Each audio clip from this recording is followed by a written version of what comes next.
Skeletal remains of what had once been a majestic African lion lay motionless under the burning sun of Botswana. His breathing was so shallow that the veterinarian, Dr. Kevin Richardson, initially thought the animal was already dead. Each of his ribs was outlined through dull and matted skin. His once impressive mane was only a memory. His body had been reduced to skin and bones, apparently after weeks of starvation. Dr. Richardson was conducting anti-poaching patrols in a remote region of the Kalahari when his guide Tiboga Mole spotted the dying animal by a dry waterhole. What they found was heartbreaking: an adult male lion about 8 years old, alone and too weak to lift his head. "In 30 years of working with wildlife, I have never seen a lion in such a state," Richardson confessed. Despite his condition, the lion was still clinging to life.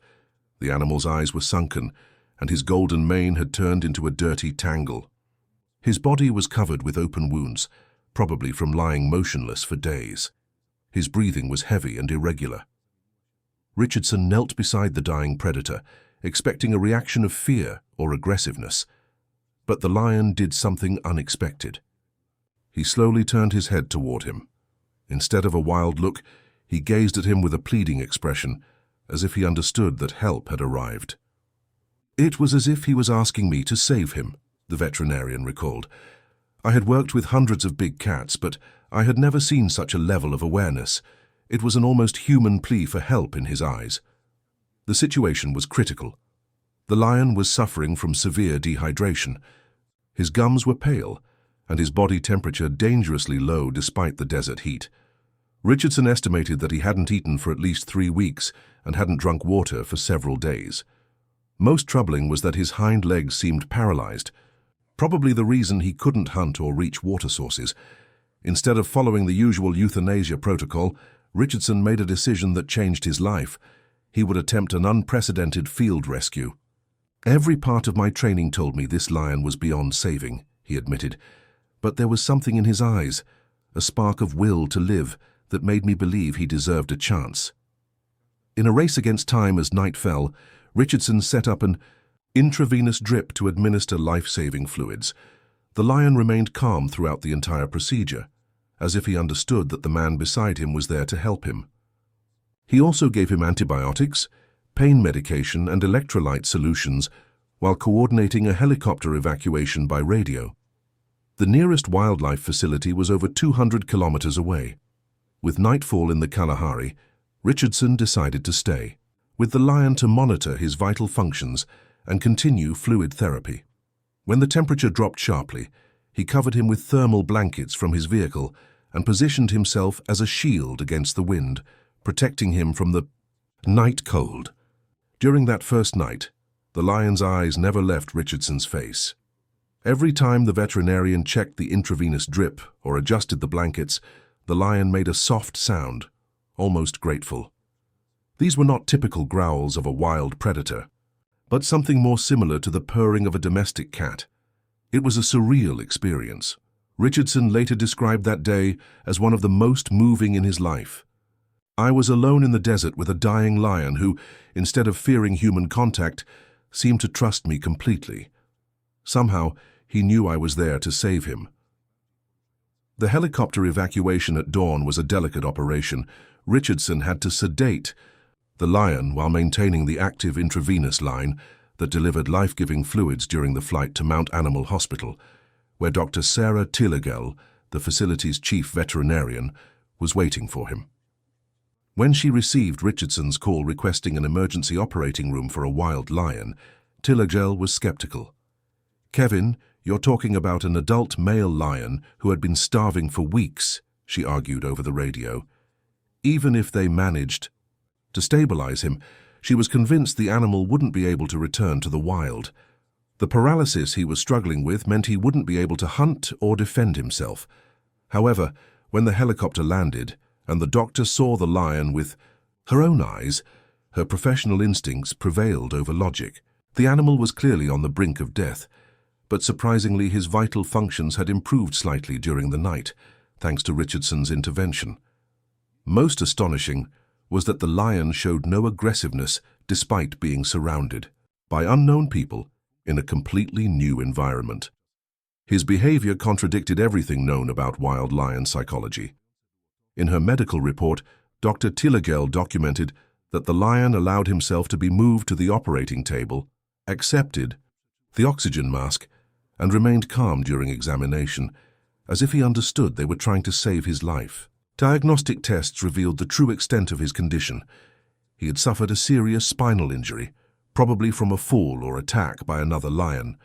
This injury had left the lower half of his body paralyzed for weeks, leading to extreme malnutrition and multiple organ complications. His chances of survival were less than 10%.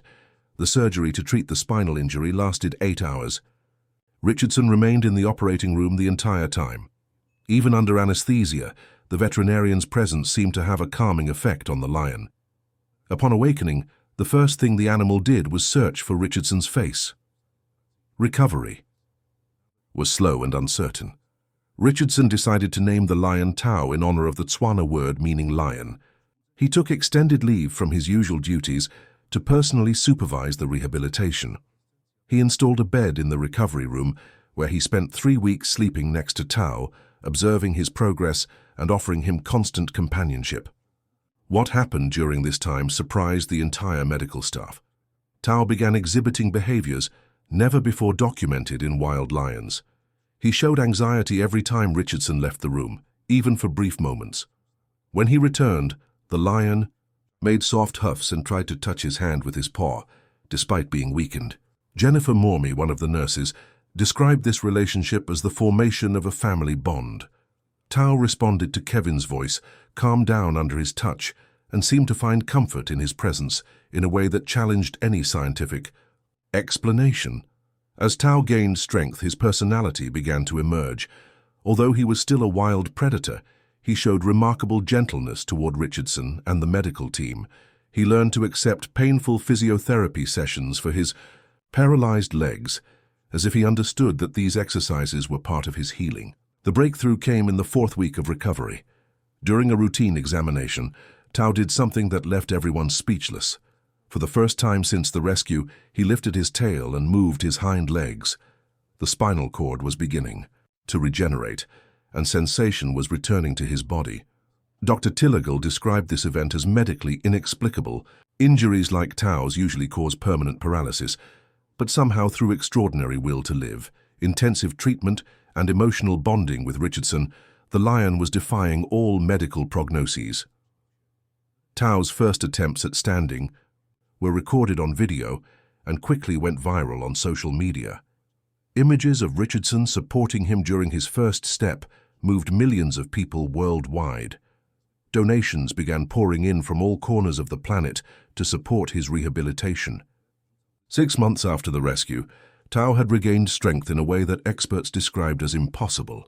The lion who had been found dying and paralyzed in the Kalahari Desert was now walking, running, and showing the strength and vitality of a fully healthy adult. But what happened next attracted the world's attention in a way no one could have predicted.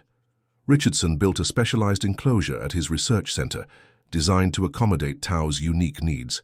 A lion who, after being rescued from the brink of death, could not be returned to the wild. The plan was simple: offer Tao a comfortable retirement, a safe place where he could live in peace, away from the dangers that had nearly killed him. However, Tao had other plans. One warm October morning, when Richardson entered the enclosure, for his daily interaction, Tao did something unexpected. He approached slowly and with surprising gentleness took Richardson's wrist between his enormous jaws. He didn't bite him. He simply held him with the precision of a lioness carrying her young. Then he began gently leading him toward the enclosure door. His intention was clear. He didn't want to escape, but to go somewhere with him. When they reached the door, Tao released Richardson's wrist and sat in front of him, looking directly into his eyes with an expression that seemed to say, "Trust me." Against all protocols and his own professional judgment, Richardson made a decision that would forever change the history of wildlife rehabilitation. He opened the door. What followed was broadcast live by multiple cameras. Tao walked calmly beside Richardson, showing no aggressiveness or intention to escape. He seemed to be leading him to a specific destination. They walked together almost 2 miles through the African savanna, with Tao turning from time to time to make sure Richardson was following him. The scene observed from helicopters and watched by millions worldwide showed a man walking freely beside an adult lion in the wild. Finally, they reached a small pride of 3 lionesses with cubs weakened by drought.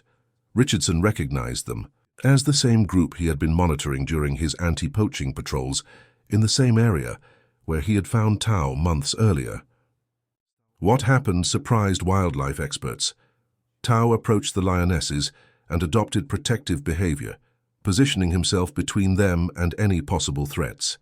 He made soft vocalizations, as if communicating that Richardson posed no threat. The lionesses, who should have been frightened by human presence, remained calm and allowed Richardson to approach. Tao had brought him there with purpose. The pride was suffering from the same drought conditions that had nearly killed him, without water, and with a shortage of prey to feed their young. Richardson understood that Tao was not only showing gratitude for saving him, but asking for help, for his family. Over the following weeks, Richardson established water stations and feeding programs in coordination with local conservation authorities to ensure the pride's survival during the drought. Tao remained with him throughout this process, serving as a unique bridge between the human and animal worlds. Images of the lion leading a man to help his pride became the most watched wildlife video on the internet. Renowned primatologist Jane Goodall described it as the most extraordinary demonstration of cooperation and communication between species ever documented. Although Richardson ultimately had to take Tao back to the facility for safety reasons, the bond between them remained unbreakable. Tao lived another 7 years, becoming a symbol of conservation and helping raise millions of dollars for wildlife protection programs. When Tao died peacefully in 2019, Richardson was with him, holding the head of the same gentle giant who had once been dying alone in the desert. Tao's legacy lived on through the programs he inspired and through the profound lesson he taught the world about emotional intelligence and the capacity for gratitude that exists in all living beings. "It was Tao who taught me," Richardson said during the memorial service, "that the line between human and animal consciousness is much thinner than we imagine. He didn't just survive. He chose to use his second chance to help others. That's a life lesson any human would be proud of."